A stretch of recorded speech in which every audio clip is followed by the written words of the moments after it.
नामक गीता के 15वें अध्याय में श्री कृष्ण ने परमेश्वर, जीवात्मा और संसार के स्वरूप, भाव, प्रभाव, संबंध व महत्व का सुंदर चित्रण किया है। यहाँ एक अद्भुत व अलौकिक वृक्ष का भी वर्णन है, जिसे उन्होंने संसार का प्रतीक कहा है। श्री कृष्ण को हम पुरुषोत्तम कहते हैं, परंतु क्यों कहते हैं, यह भी हमें इस अध्याय में जानने का अवसर मिल रहा है। अथ पंचदशोऽध्यायः श्री भगवानुवाच ऊर्ध्वमूलमधः शाखम् अश्वत्थं प्राहुरव्ययम् छन्दांसि यस्य पर्णानि यस्तं वेद स वेदवेत्।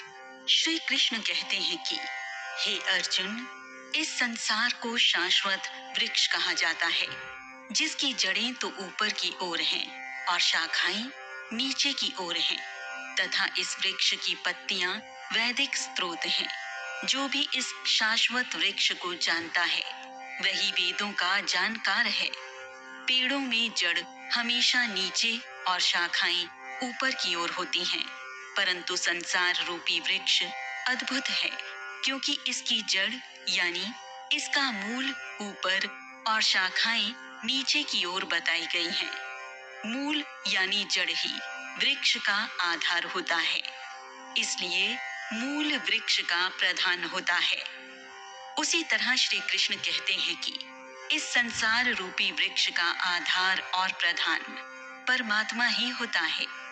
मनुष्य के लिए यह वृक्ष अत्यंत विशाल और अंतहीन होता है।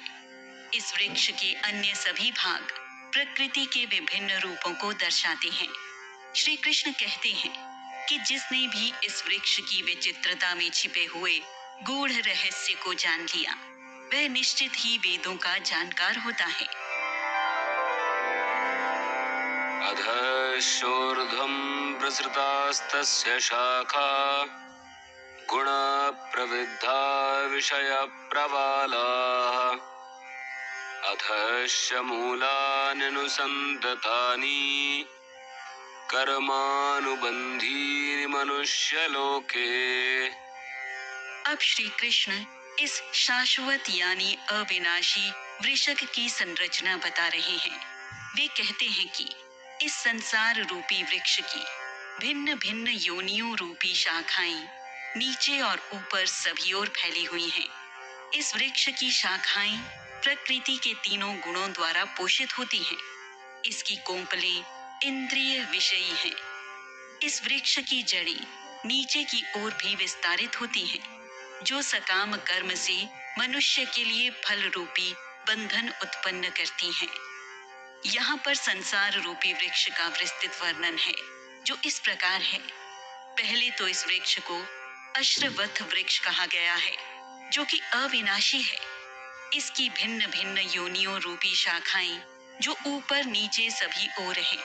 ऊपर की ओर उच्च योनियां जैसे देव, गंधर्व इत्यादि, और नीचे की ओर निम्न योनियां जैसे मनुष्य, पशु इत्यादि हैं।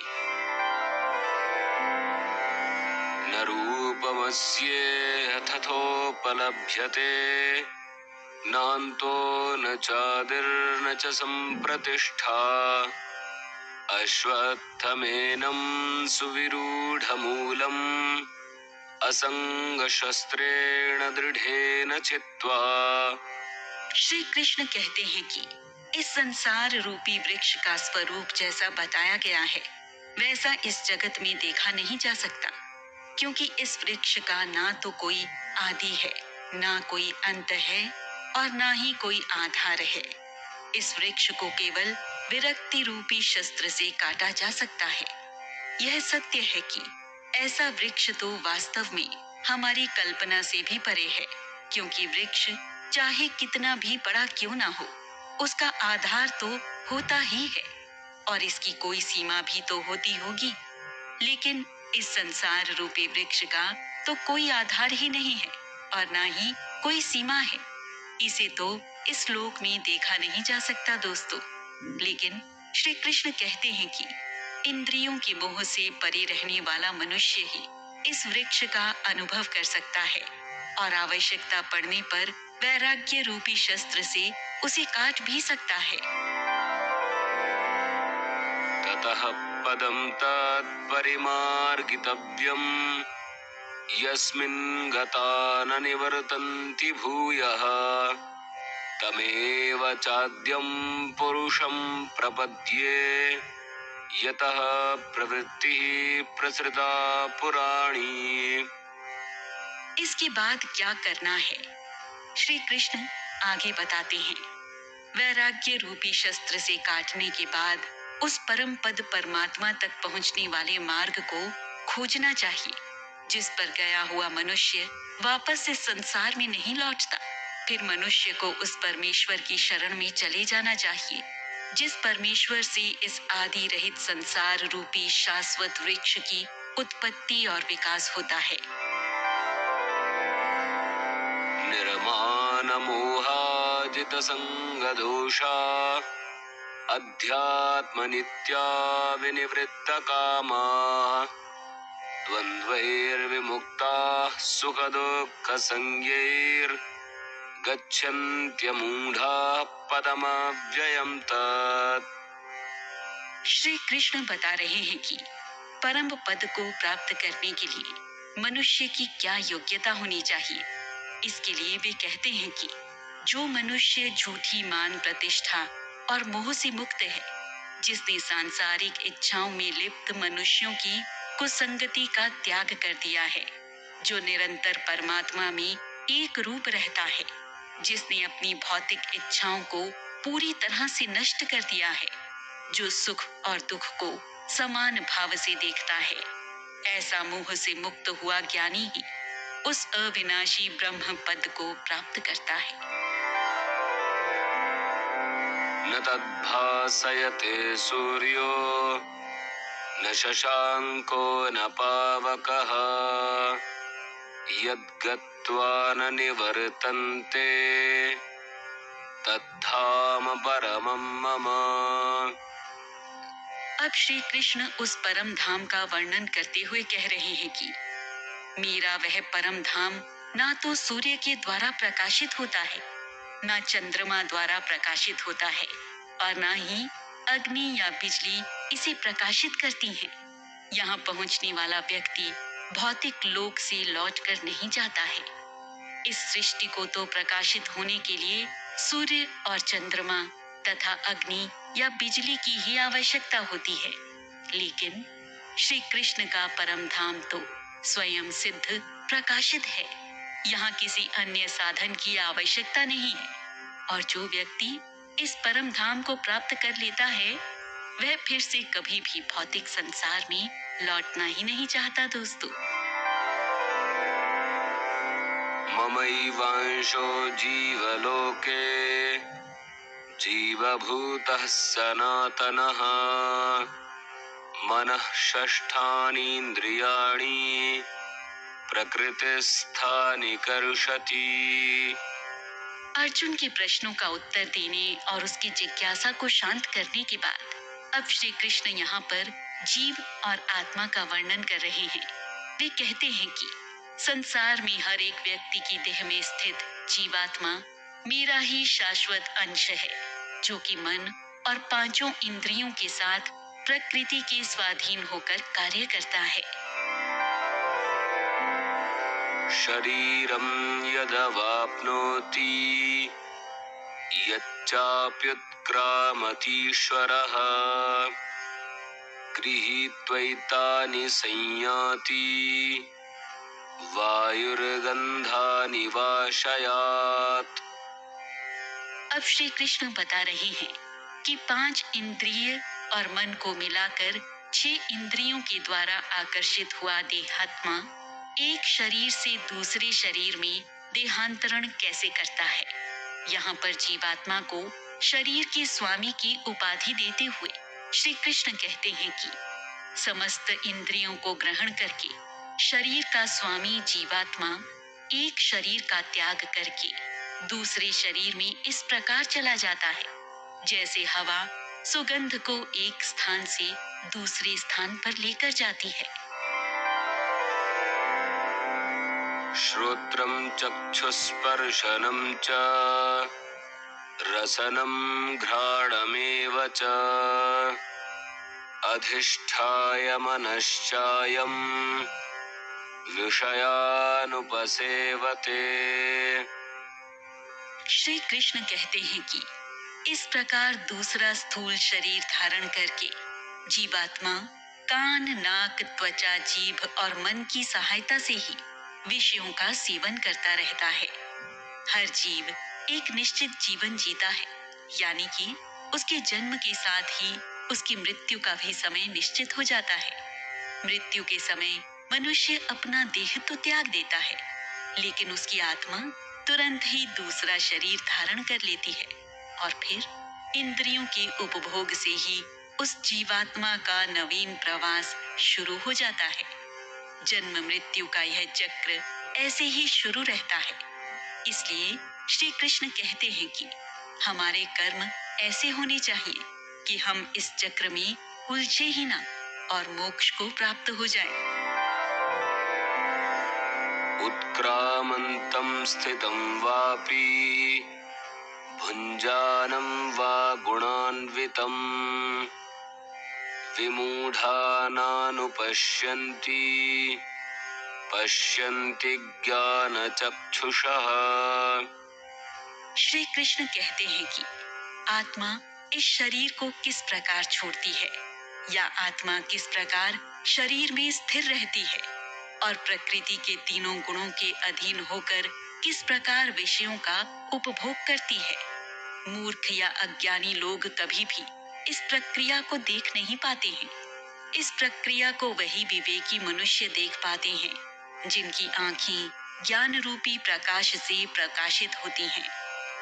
हमारे मन में जीवन और जीव जगत से संबंधित अनेक प्रश्न होते हैं। हम जन्म कैसे लेते हैं? जब हम यह समझ जाते हैं तो उसके बाद हम जन्म क्यों लेते हैं?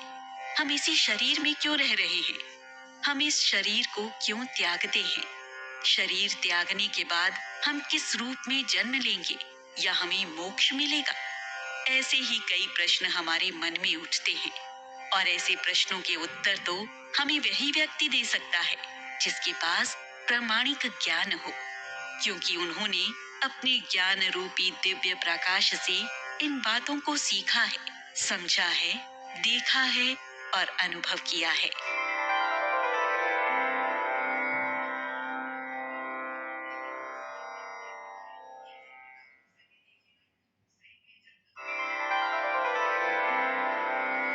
यतन्तो योगिनश्चैनं पश्यन्त्यात्मन्यवस्थितम् यतन्तोऽप्यकृतात्मानो नैनं पश्यन्त्यचेतसः।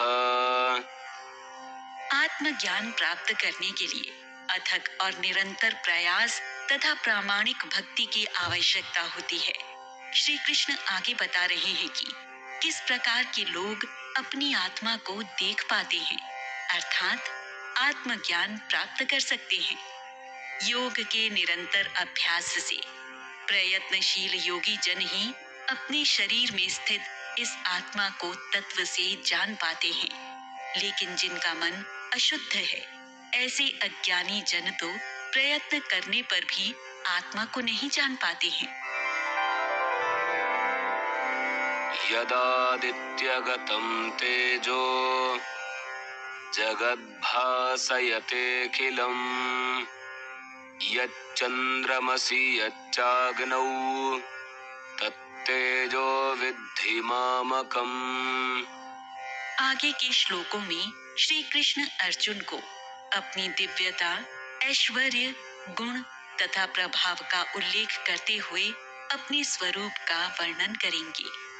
सर्वप्रथम श्री कृष्ण कहते हैं कि हे अर्जुन, जो प्रकाश सूर्य में है, जिसके तेज से संपूर्ण विश्व प्रकाशित होता है, और इसी प्रकार जो प्रकाश चंद्रमा में स्थित है और जो प्रकाश अग्नि में स्थित है, उस तेज व प्रकाश को तू मेरा ही तेज व प्रकाश समझ। इस संपूर्ण सृष्टि को प्रकाशित करने वाले मुख्य स्रोत हैं सूर्य, चंद्रमा और अग्नि। यह तीनों अपरिमित तेज से युक्त हैं, किंतु यह उनका अपना तेज नहीं है, बल्कि यह परमेश्वर के अलौकिक, अद्भुत और दिव्य तेज से निकला हुआ कुछ अंश मात्र है। गामाविश्य च भूतानि धारयाम्यहमोजसा पुष्णामि चौषधिः सर्वाः सोमो भूत्वा रसात्मकः। श्री कृष्ण कहते हैं कि मैं ही पृथ्वी में प्रवेश करके अपनी शक्तियों से सभी प्राणियों को धारण करता हूँ, और मैं ही जीवन रस युक्त चंद्रमा बनकर सभी औषधियों और वनस्पतियों का पोषण करता हूँ। यहाँ श्री कृष्ण अपने अंदर की जीवन रेखा का उल्लेख कर रहे हैं। अहं वैश्वानरो भूत्वा प्राणिनां देहमाश्रितः प्राणापानसमायुक्तः पचाम्यन्नं चतुर्विधम्। श्री कृष्ण कहते हैं कि मैं ही समस्त जीवों के शरीर में पाचन अग्नि के रूप में स्थित हूँ। मैं ही प्राण वायु और अपान वायु को संतुलित करते हुए 4 प्रकार के अन्नों को पचाता हूँ। खाना सही तरीके से पचाने के लिए पाचन अग्नि का संतुलित होना अत्यावश्यक है। यदि यह पाचन अग्नि कम हो तो खाना पचने में अधिक समय लगता है, और यदि पाचन अग्नि अधिक है तो खाना जल्दी पच जाता है। हम जो भी अन्न खाते हैं वह 4 प्रकार का होता है: चबाने वाला, चाटने वाला, चूसने वाला और पीने वाला, जिनसे हमारे शरीर को ऊर्जा व शक्ति मिलती है। श्री कृष्ण कहते हैं कि वे इन सभी प्रकार के अन्नों को पचाने में सहायक हैं। सर्वस्य चाहं हृदि सन्निविष्टो मत्तः स्मृतिर्ज्ञानमपोहनं च वेदैश्च सर्वैरहमेव वेद्यो वेदान्तकृद्वेदविदेव चाहम्।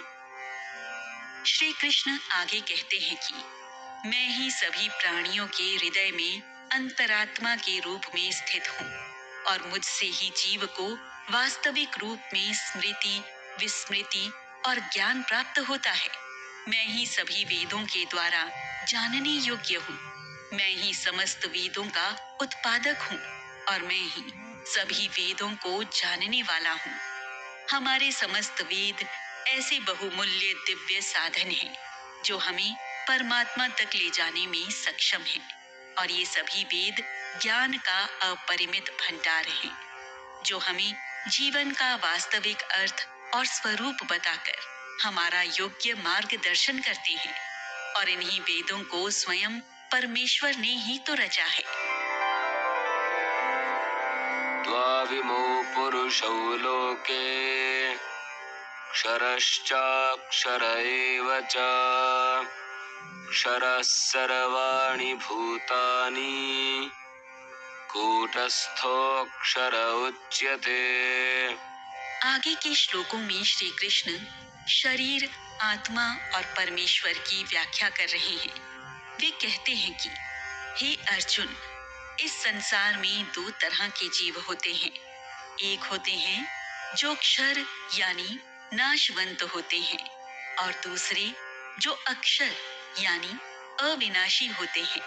इनमें से सभी जीवों के शरीर तो नाशवान होते हैं, और उनकी आत्मा को अविनाशी कहा जाता है।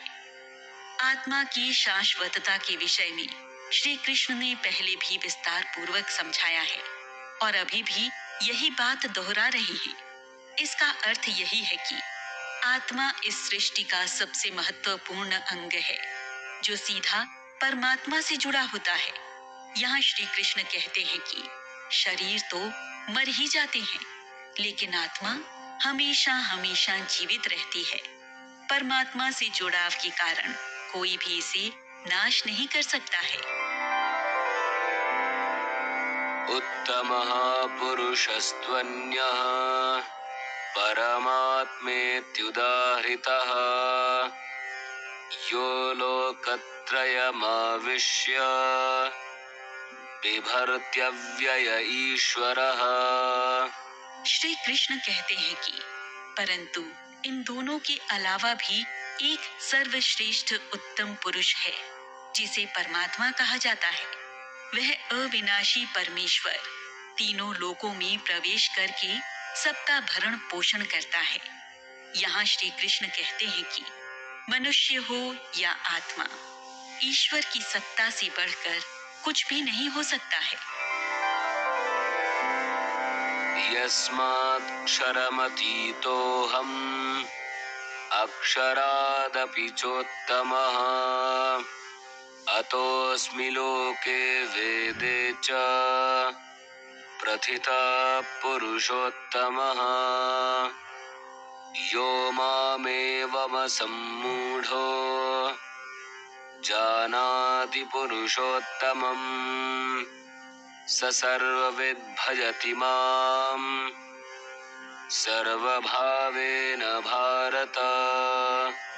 श्री कृष्ण अपने विषय में आगे कहते हैं कि क्योंकि हे अर्जुन, मैं ही क्षर यानी नाशवान जीवात्मा से तो परे ही हूँ और अक्षर यानी अविनाशी से भी श्रेष्ठ ही हूँ। इसलिए मैं इस संसार में और समस्त वेदों में पुरुषोत्तम के नाम से विख्यात हूँ। और हे भरतवंशी अर्जुन, जो ज्ञानी मनुष्य मुझे संशय रहित होकर तत्व से पुरुषोत्तम जानता है, वह मनुष्य मुझे ही सब कुछ मानता है और मेरी ही भक्ति करता है। यहाँ श्री कृष्ण का तात्पर्य यह है कि जब मनुष्य उनका यानी श्री कृष्ण का वास्तविक रूप समझ जाते हैं तो वे उनमें ही सर्वश्रेष्ठ को पाते हैं। यानी हर रूप में श्री कृष्ण सर्वश्रेष्ठ ही हैं, सर्वोत्तम हैं, सर्वज्ञ हैं और इसीलिए श्री कृष्ण ही पुरुषोत्तम हैं। इति गुह्यतमं शास्त्रम् इदमुक्तं मया नघ एतद् बुद्ध्वा बुद्धिमान् स्यात् कृतकृत्यश्च भारत। अब श्री कृष्ण इस अध्याय में मिले हुए ज्ञान को गोपनीय कहते हुए उसे जानने के लिए मिलने वाले फल का वर्णन करते हुए इस अध्याय का समापन कर रहे हैं। वे कहते हैं कि हे निष्पाप अर्जुन, इस प्रकार यह अत्यंत गोपनीय रहस्य मेरे द्वारा कहा गया है और इस दिव्य परम ज्ञान को तत्व से जानने वाला मनुष्य ज्ञानवान हो जाता है और उसके सभी प्रयास संपूर्ण हो जाते हैं। ओम तत्सदिति श्रीमद्भगवद्गीतासु उपनिषत्सु ब्रह्मविद्यायां योगशास्त्रे श्रीकृष्णार्जुन संवादे पुरुषोत्तमयोगो नाम पंचदशोऽध्यायः। श्रीकृष्णार्पणमस्तु।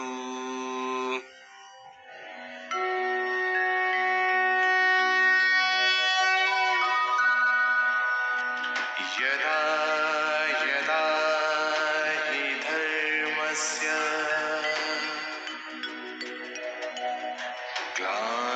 ग्लानिर्भवति भारत अभ्युत्थानम् अधर्मस्य तदात्मानं सृजाम्यहम्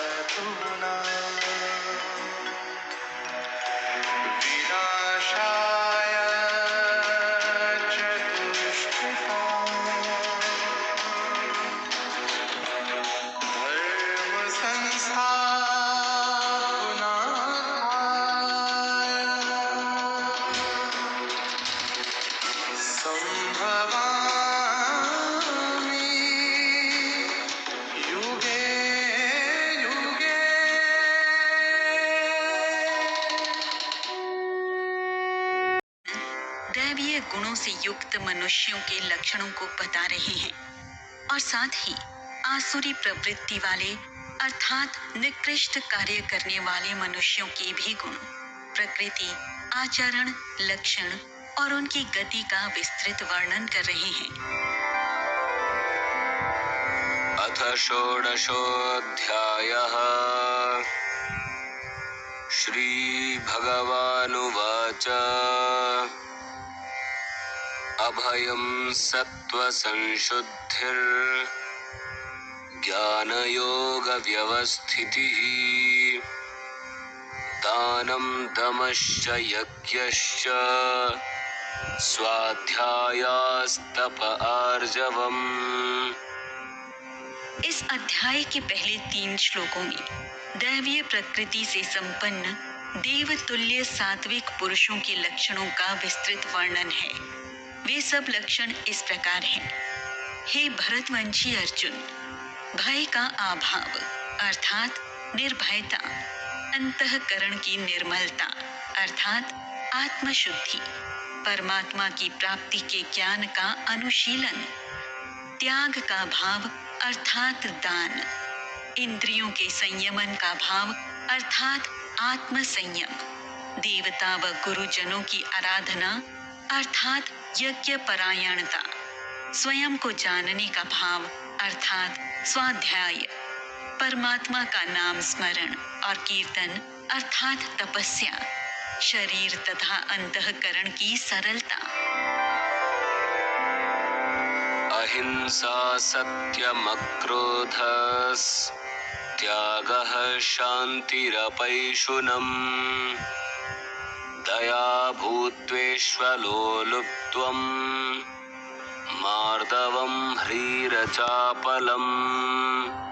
मन, वाणी या शरीर से किसी को भी दुख या कष्ट न पहुंचाने का भाव अर्थात अहिंसा, यथार्थ भाषण अर्थात सत्यता, क्रोध न करने का भाव अर्थात क्रोध विहीनता, कर्तापन के अभिमान का अभाव अर्थात त्याग, अंतःकरण की चंचलता का अभाव अर्थात शांति, निंदा के भाव का अभाव, सभी जीवों के लिए करुणा का भाव अर्थात दया, लोभ से मुक्त रहने का भाव अर्थात लोभ विहीनता, इसी प्रकार अनासक्ति, कोमलता, गलत आचरण की लज्जा, दृढ़ संकल्प। तेजः क्षमा धृति शौचम् अद्रोहो नातिमानिता भवन्ति सम्पदं दैवीम् अभिजातस्य भारत। तेज, क्षमा, धैर्य, पवित्रता, किसी के भी प्रति ईर्ष्या का अभाव, स्वयं के लिए बड़प्पन के अभिमान का अभाव। हे भारतवंशी अर्जुन, यह सब दैवीय स्वभाव को लेकर जन्म लिए हुए मनुष्य के स्वाभाविक लक्षण हैं। इन तीनों श्लोकों में श्री कृष्ण ने जितने भी भाव बताए हैं ना दोस्तों, वे सभी निश्चित रूप से एक योगी और दिव्य मनुष्य के लक्षण होते हैं। दम्भो दर्पोऽभिमानश्च क्रोधः पारुष्यमेव च अज्ञानं चाभिजातस्य पार्थ सम्पदमासुरीम्। दैवीय गुणों से युक्त मनुष्यों के लक्षण बताने के बाद श्री कृष्ण अब आसुरी प्रवृत्ति के मनुष्यों के लक्षण बता रहे हैं। श्री कृष्ण कहते हैं कि हे पार्थ, पाखंड, अभिमान, घमंड, क्रोध, कठोरता व अज्ञानता, यह सब आसुरी स्वभाव के साथ जन्म लिए हुए मनुष्य के लक्षण हैं। इस संसार में हर तरह के स्वभाव तथा आचरण के लोग होते हैं।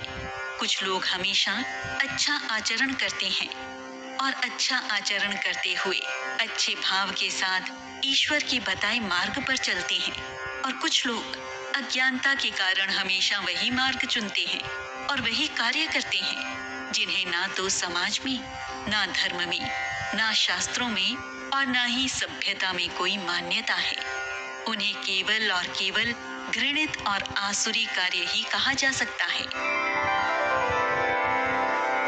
दैवी संपद विमोक्षाय निबंधाय सुरीमता मा शुचः संपदं दैवीम् अभिजातोऽसि पांडव।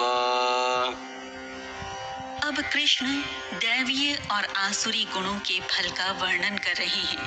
वे कहते हैं कि हे पार्थ, दैवीय गुण मुक्तिदायक अर्थात मुक्ति का कारण है और आसुरी गुण बंधन कारक हैं। इसलिए हे अर्जुन, तू शोक व्यक्त मत कर, क्योंकि तू दैवीय संपदा से युक्त होकर जन्मा है। यहाँ श्री कृष्ण दैवीय गुणों का महत्व बताते हुए कहते हैं कि दैवीय गुणों की शक्ति से मनुष्य सभी प्रकार के दुखों और कष्टों से मुक्त होकर मोक्ष को प्राप्त करता है।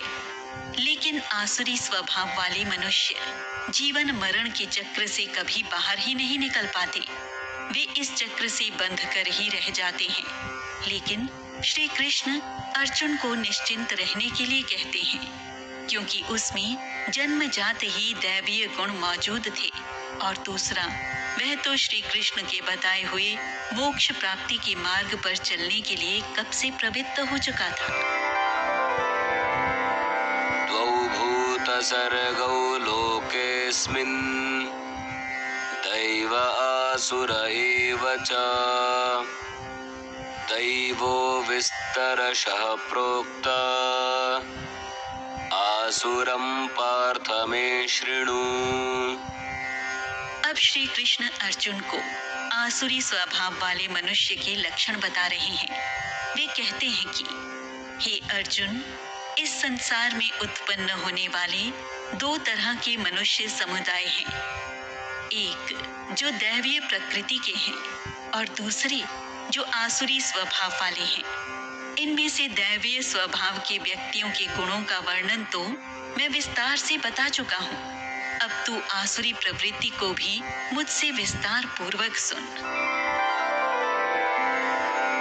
प्रवृत्तिं च निवृत्तिं च जना न विदुरासुराः न शौचं नापि चाचारो न सत्यं तेषु विद्यते। श्री कृष्ण कहते हैं कि हे अर्जुन, आसुरी प्रवृत्ति वाले व्यक्ति ना तो प्रवृत्ति जानते हैं और ना ही निवृत्ति जानते हैं। इसलिए ना वे अंदर बाहर से शुद्ध होते हैं और ना उनका आचरण श्रेष्ठ है और ना ही उनका भाषण सत्य है। आसुरी स्वभाव वाले मनुष्य यह नहीं समझते कि उन्हें क्या करना चाहिए और क्या नहीं करना चाहिए। वे ना तो किसी नैतिक नियम का पालन करने वाले होते हैं और ना ही शास्त्रों के आदेश को मानते हैं। इसलिए ना तो उनके आचरण में, ना व्यक्तित्व में, ना स्वभाव में और ना ही उनकी वाणी में शुद्धता और सत्यता होती है। असत्यमप्रतिष्ठं ते जगदाहुरनीश्वरम् अपरस्परसम्भूतं किमन्यत् कामहैतुकम्। श्री कृष्ण कहते हैं कि आसुरी स्वभाव वाले मनुष्य ऐसा कहते हैं कि यह संसार मिथ्या और आश्रय रहित है, अर्थात इसका ना तो कोई आधार है और ना ही कोई ईश के लोग ईश्वर की सत्ता और शक्ति को अस्वीकार कर देते हैं और संसार की उत्पत्ति का कारण स्त्री और पुरुष के संभोग को मानते हैं। लेकिन वे वास्तव में मूर्ख हैं। कैसे? यह श्री कृष्ण आगे बता रहे हैं। एतां दृष्टिमवष्टभ्य नष्टात्मानोऽल्पबुद्धयः प्रभवन्त्युग्रकर्माणः क्षयाय जगतो हिताः। श्री कृष्ण कहते हैं कि इस झूठे ज्ञान को मानने वाले मनुष्य जिनका आत्मज्ञान और स्वभाव नष्ट हो गया है, ऐसे बुद्धिहीन मनुष्य सबका अपकार यानी अनिष्ट करने वाले क्रूर व्यक्ति होते हैं, जो केवल संसार का विनाश करने में ही समर्थ होते हैं। यहाँ श्री कृष्ण कह रहे हैं कि आसुरी प्रवृत्ति वाले अज्ञानी व्यक्ति कभी भी किसी के हित के लिए कोई कार्य नहीं करते, बल्कि अपनी सीमित और दूषित बुद्धि से हमेशा ऐसे ही कामों में व्यस्त रहते हैं, जिससे ना तो स्वयं उनका और ना ही संसार का भला हो सके। काममाश्रित्य दुष्पूरम् दम्भमानमदान्विताः मोहात् गृहीत्वा सद्ग्राहान् प्रवर्तन्ते शुचिव्रताः। श्री कृष्ण आगे आसुरी प्रवृत्ति के मनुष्यों के विषय में कह रहे हैं कि वे झूठी मान प्रतिष्ठा व दंभ अहंकार से युक्त मनुष्य होते हैं। वे अपनी कभी भी तृप्त न होने वाली कामनाओं का आश्रय लेकर मोहग्रस्त होकर हमेशा क्षण भंगुर जड़ वस्तुओं को प्राप्त करने के लिए भ्रष्ट आचरण करते हुए इस संसार में विचरण करते हैं। चिन्तामपरिमेयां च प्रलयान्तामुपाश्रिताः कामोपभोगपरमा एतावदिति निश्चिताः। आसुरी स्वभाव के व्यक्तियों के लक्षणों का वर्णन करते हुए श्री कृष्ण आगे कहते हैं कि आसुरी स्वभाव वाले मनुष्य जीवन के अंतिम क्षणों तक अर्थात मृत्यु तक असंख्य चिंताओं से घिरे हुए रहते हैं और इंद्रियों की तृप्ति ही उनके जीवन का एकमात्र परम लक्ष्य होता है। मनुष्य को चिंता जिन जिन बातों की होती है ना, उसमें से एक मुख्य कारण है व्यर्थ की चिंताओं, आकांक्षाओं और अपेक्षाओं से भरा हुआ अव्यवस्थित जीवन। इन्हीं की संतुष्टि के लिए मनुष्य जीवन भर प्रयत्न करता है और चिंतित भी रहता है।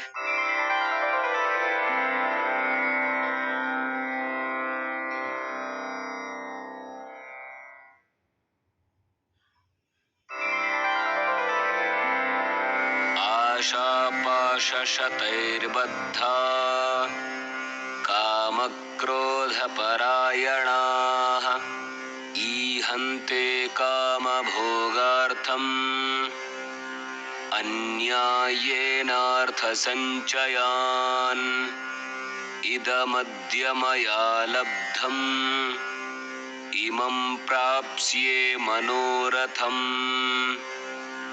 इदमस्तीदमपि मे भविष्यति पुनर्धनम्। श्री कृष्ण कहते हैं कि वे आसुरी स्वभाव वाले मनुष्य आशाओं की असंख्य रस्सियों से बंधे हुए काम व क्रोध की अधीन होकर इंद्रियों के भोग के लिए अवैध रूप से धन को संग्रहित करने की इच्छा रखते हैं। उनके पास जो कुछ भी है उससे वे संतुष्ट नहीं होते तथा और अधिक पाने का मनोरथ रखते हैं। धन को एकत्र करने की उनकी इच्छा कभी तृप्त नहीं होती और वे यही सोचते हैं कि मेरे पास अभी इतना धन है, लेकिन इससे और अधिक धन प्राप्त कर लूंगा मैं। दोस्तों, श्री कृष्ण ने लाखों साल पहले कहा था, वह आज भी कितना प्रासंगिक है ना। यह हम आए दिन देखते ही हैं। आज भी इच्छाओं की दलदल में धंसा हुआ मनुष्य अपने पद की, प्रतिष्ठा की और गरिमा को दरकिनार करके अनैतिक तरीके से यानी कि घूस, रिश्वत आदि से लोगों का धन छीन कर उसे अपनी तिजोरियों में भरता है। वह व्यक्ति वास्तव में ओछी मानसिकता का होता है, जो मोह, लालच व वासना जैसे बंधनों से बंधा हुआ है।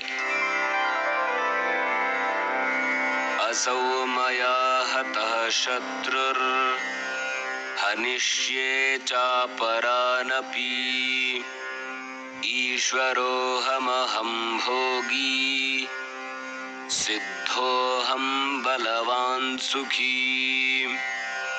श्री कृष्ण कहते हैं कि आसुरी स्वभाव वाले व्यक्ति स्वयं को ही सबसे अधिक शक्तिशाली और प्रभावशाली मानते हैं। वे स्वयं को ईश्वर ही मान बैठते हैं। इसलिए वे सोचते हैं कि इस शत्रु को मैंने मारा है और अन्य शत्रुओं को भी कभी मैं हराऊंगा, मैं मारूंगा। मैं ही ईश्वर हूँ और मैं ही ऐश्वर्य का उपभोग करने वाला हूँ। मैं ही सब सिद्धियों से परिपूर्ण हूँ और मैं ही बलवान और मैं ही सुखी हूँ। आढ्योऽभिजनवानस्मि कोऽन्योऽस्ति सदृशो मया यक्ष्ये दास्यामि मोदिष्य इत्यज्ञानविमोहिताः अनेकचित्तविभ्रान्ता मोहजालसमावृताः प्रसक्ताः कामभोगेषु पतन्ति नरकेषु च। श्री कृष्ण कहते हैं कि जो आसुरी प्रवृत्ति के लोग होते हैं, वे अपने धन को ही अपनी शक्ति समझने की भूल कर बैठते हैं। और कई उच्च कुल में जन्मे वे लोग जिसकी वृत्ति आसुरी होती है, वे भी अपने आप को ही सर्वोसर्वा मान बैठते हैं। ये दोनों ही लोग सोचते हैं कि संसार, स्थिति और धन से ही हर चीज खरीदी या पाई जा सकती है। इस प्रकार के लोग ऐसा मानने लगते हैं कि वे ही एकमात्र कर्ता धर्ता हैं और उनसे बढ़कर कोई भी नहीं है। लेकिन वे यह नहीं जानते कि उनकी यही प्रवृत्ति उनका सर्वनाश कर देती है। इस श्लोक का यही अर्थ है कि मैं ही सबसे बड़ा धनी और मैं ही उच्च कुल में जन्म लिया हुआ हूँ।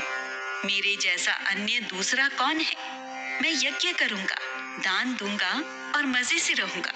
इस प्रकार आसुरी प्रवृत्ति वाले व्यक्ति अज्ञान के कारण ही मोहग्रस्त रहते हैं और मोह के जाल में फंसे और इंद्रियों द्वारा वशीभूत हुए ये भ्रमित आसुरी प्रवृत्ति वाले लोग महा अपवित्र नरक में गिर जाते हैं। आत्मसंभाविताः स्तब्धा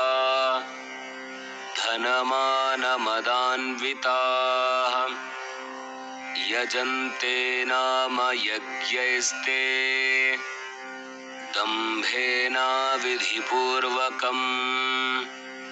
किसी भी तरह की धार्मिक विधि विधान को करने के लिए केवल धन की आवश्यकता नहीं होती है, बल्कि सच्ची श्रद्धा भक्ति, इच्छा भक्ति, विश्वास और विधि पूर्वक अनुष्ठान करना आवश्यक होता है।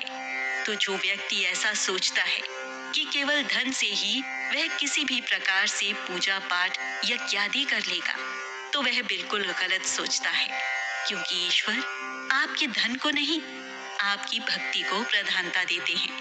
इसलिए श्री कृष्ण कहते हैं कि स्वयं को ही श्रेष्ठ मानने वाले आसुरी स्वभाव वाले दंभी मनुष्य अपने धन तथा झूठी मान प्रतिष्ठा के नशे में चूर होकर घमंड के साथ बिना किसी शास्त्रीय विधि के केवल नाम मात्र के लिए यज्ञ करते हैं। अहंकारं बलं दर्पं कामं क्रोधं च संश्रिताः मामात्मपरदेहेषु प्रद्विषन्तोऽभ्यसूयकाः।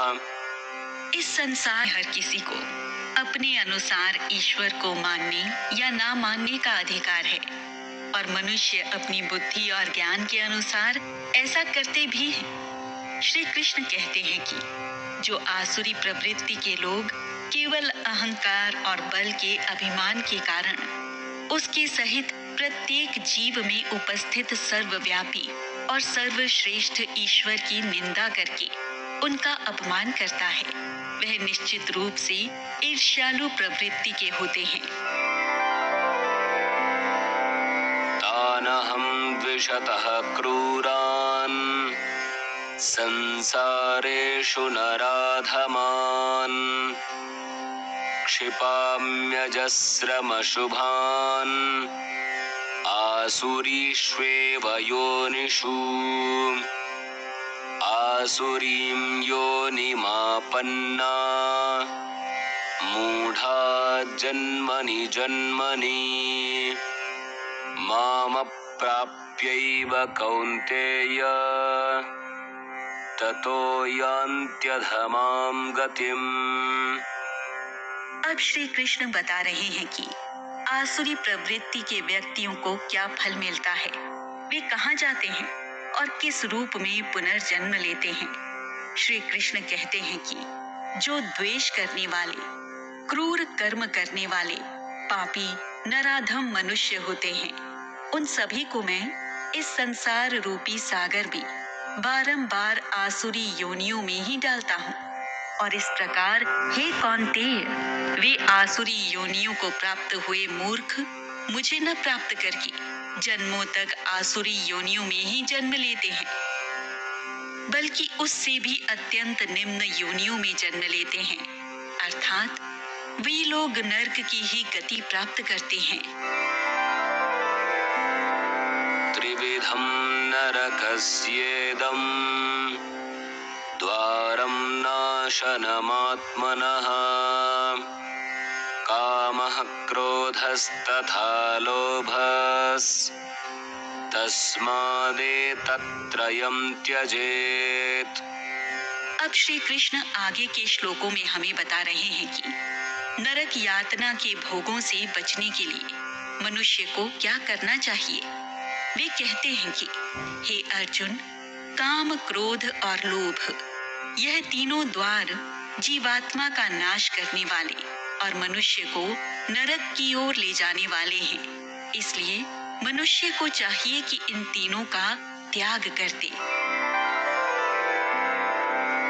एतैर्विमुक्तः कौन्तेय तमोद्वारैस्त्रिभिर्नरः आचरत्यात्मनः श्रेयस् ततो याति परां गतिम्।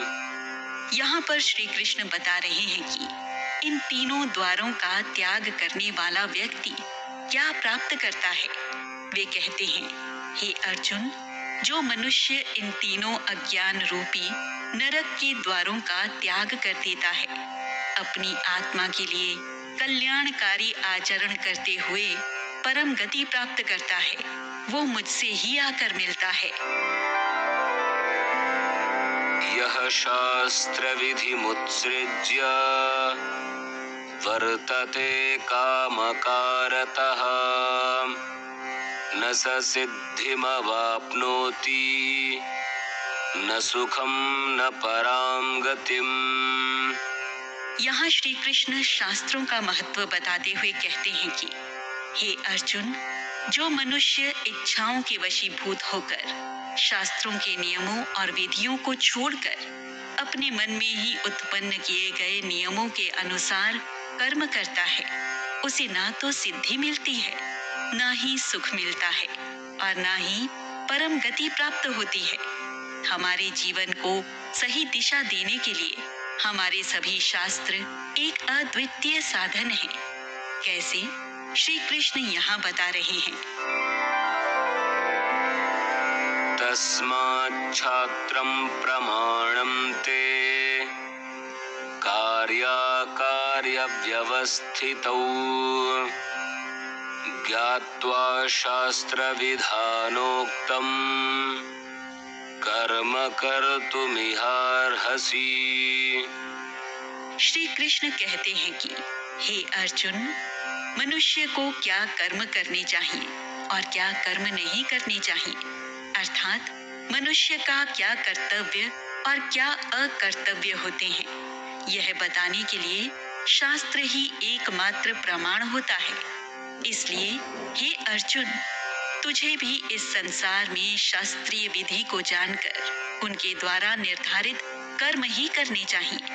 शास्त्र असंख्य हैं, लेकिन सभी शास्त्रों का उद्देश्य मात्र एक ही है, मनुष्य जाति का उद्धार। शास्त्र हमें जीवनोपयोगी अनेक विद्याओं की विधियां बताते हैं। शास्त्र हमें कर्तव्य कर्म करने के लिए प्रेरित करते हैं। और निषिद्ध कर्मों का परित्याग करने की शक्ति देते हैं। शास्त्र हमें अनुशासित करते हैं, व्यवस्थित करते हैं, शिक्षित करते हैं और सम्मानित भी करते हैं। इसलिए श्री कृष्ण अर्जुन के माध्यम से हम सभी को शास्त्रों में बताई गई विधियों का महत्व बताते हुए उन्हीं के अनुसार कर्म करने के लिए प्रेरित कर रहे हैं।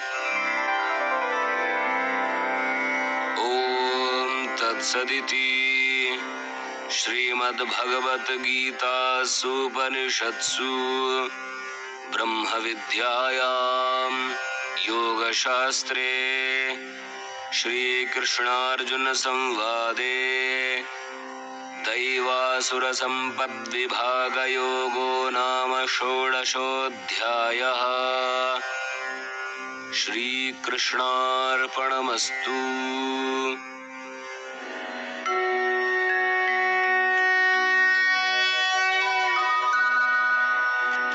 यदा